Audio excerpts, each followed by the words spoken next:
Tema para conversarlo con la psicóloga de la Universidad de Chile y doctora en salud pública, Olga Toro, nuestro panelista de los días jueves aquí en Doble Clic. Olga, bienvenida. Bueno, sí, pues siempre esperamos el informe mundial de drogas que acaba de salir por parte de la oficina encargada de Naciones Unidas. Y las drogas, además del impacto nocivo en la sociedad, es uno de los situaciones externas, de causa externa, que más daño produce a la salud mental de las personas. El efecto es tremendamente nocivo y es parte también de las preocupaciones de este informe que orienta de alguna manera a los países, ¿no? Mirando el lado positivo, cuando hablamos de que aproximadamente el 6% de la prevalencia de consumo se expandió, también podemos pensar que más del 90% de la población no consume droga, ¿ah? Y esas son, por supuesto, buenas noticias, ¿no? El problema es que aun cuando en algunos casos, algunas drogas, las prevalencias parecen ser bien acotadas, el daño que producen y el efecto de demanda de recursos para el sistema de salud es muy grande, ¿ah? Es muy grande. Entonces hay que mirarlo con preocupación. Y en general en las políticas de droga, y el informe así lo recoge, uno separa dos líneas de trabajo. Lo que se llama la reducción de la oferta o la RDO, que se ocupa de las políticas restrictivas, policiales, que restringen libertades, que persiguen a los delincuentes, que delimita cuándo es delito, cuándo no. Esa es esa línea de política. Y luego están las políticas de reducción de la demanda, o RDD, que son las políticas que se orientan desde la salud pública y que son aquellas que atiende o se hace cargo de estimar la magnitud, las prevalencias, las incidencias, la magnitud del daño en la salud de la población y además de generar conocimiento respecto de cuáles son las medidas de atención y de tratamiento y de prevención y rehabilitación, ¿no? Para efectos de los daños en la salud mental, nos ocupamos de las políticas RDD, ¿ya? Que tienen que ver con esta mirada de salud pública, aunque el informe siempre se va a hacer cargo de estas dos líneas porque se entienden que son complementarias para los países. Pero acá nos vamos a ocupar de este efecto dañino a la salud de la población. Bien interesante. Y bueno, aquí estos son esfuerzos que hacen distintos países y con la cooperación internacional, obviamente que uno puede conocer de experiencias que han sido más eficientes de acuerdo a la realidad local y todo eso. ¿Hay muchas diferencias en ese sentido en cuanto a lo que hacen unos u otros países? Bueno, una de las tareas que viene ahora a partir del informe es que las distintas regiones del mundo y también los países comparan cómo están sus datos en relación al promedio y a la situación mundial, aunque el informe igual hace referencia a los distintos continentes, pero hay situaciones que, por ejemplo, en la región latinoamericana es diferente a lo que ocurre en el Asia, o una parte de la expansión de las drogas sintéticas, por ejemplo, se está produciendo en Europa y en el Asia, pero nosotros tenemos ciertas particularidades, y en particular Chile.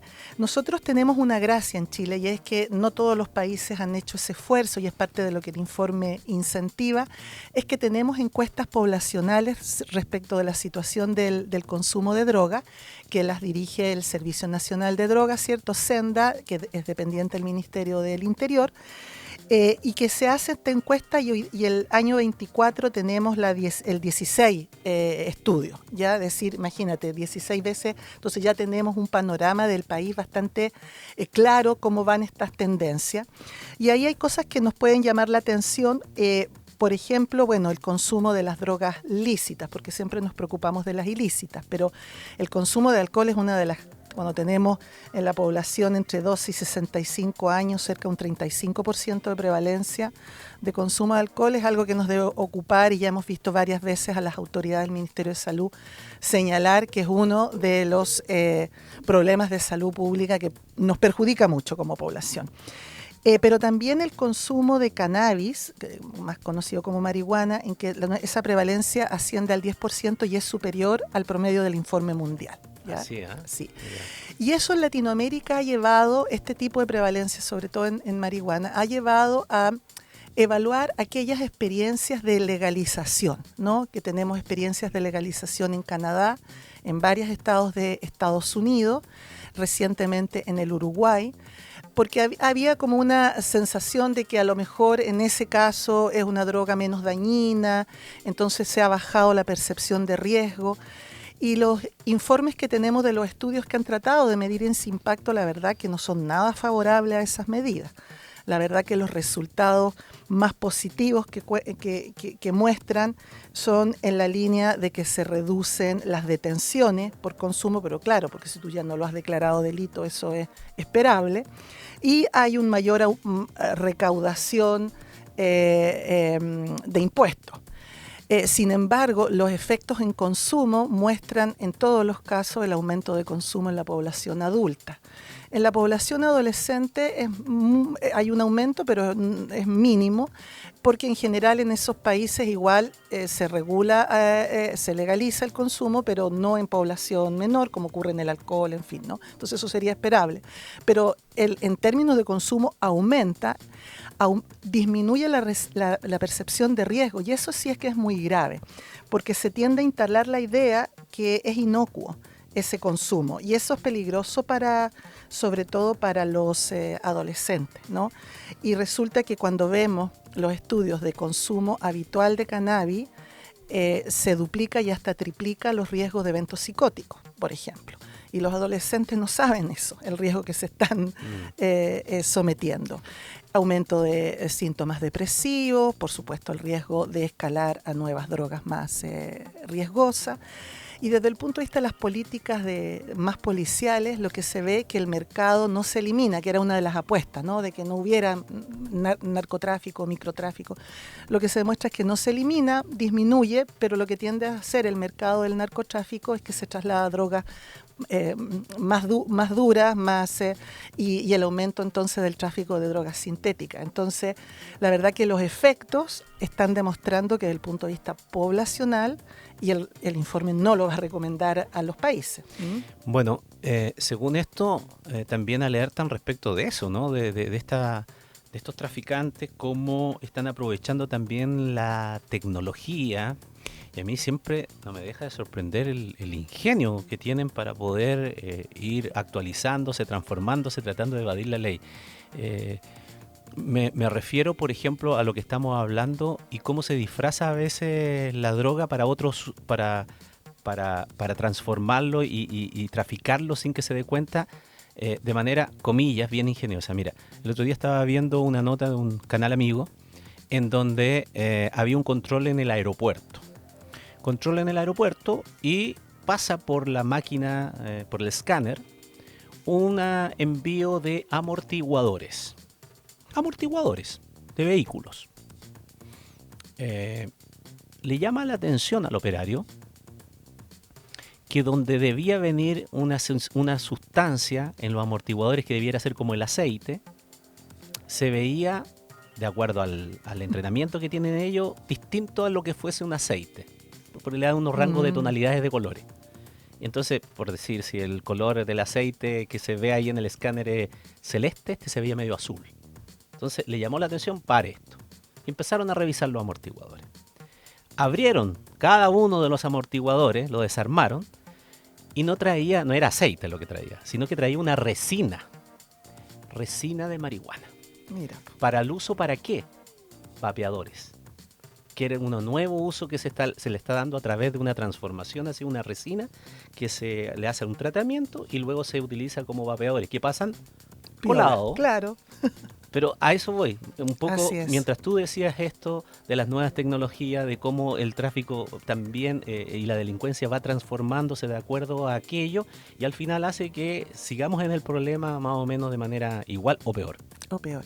Bueno, una de las importancias que tiene esto es que las medidas que toman los países para controlar el delito ya no pueden ser solo nacionales y aisladas, porque estos son mercados que son globales y requieren mucha mayor articulación.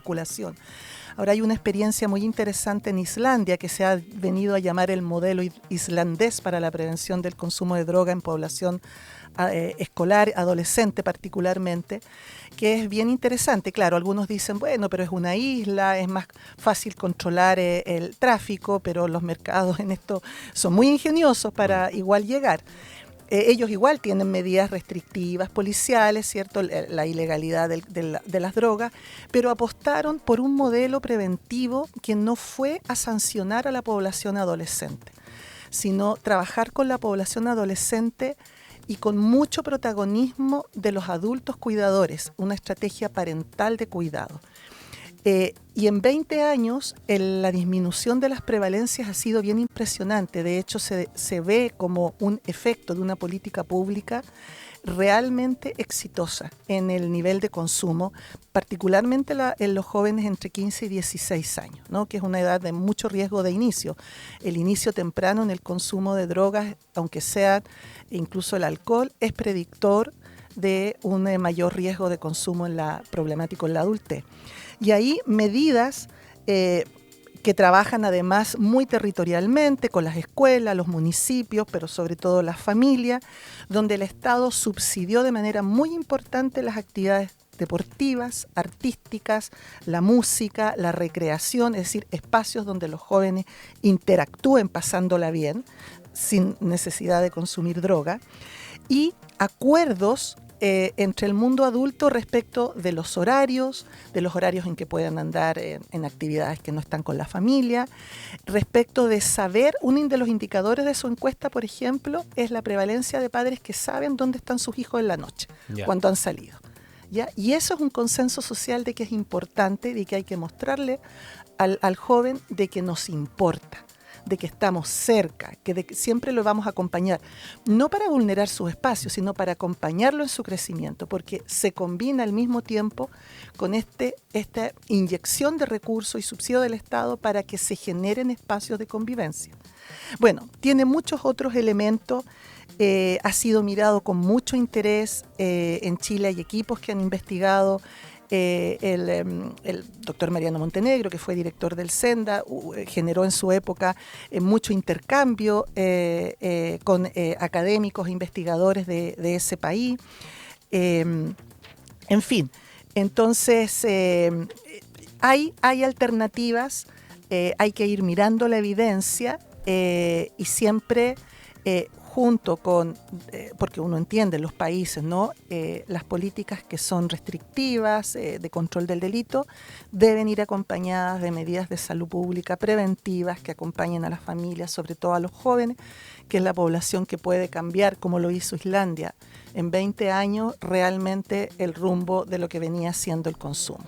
Son experiencias positivas que hay que mirar en la perspectiva de largo plazo, especialmente cuando esos mismos desafíos los tenemos en distintos ámbitos también en nuestro país y en un creciente debate de las medidas que hay que tomar. Olga, muchísimas gracias, como siempre.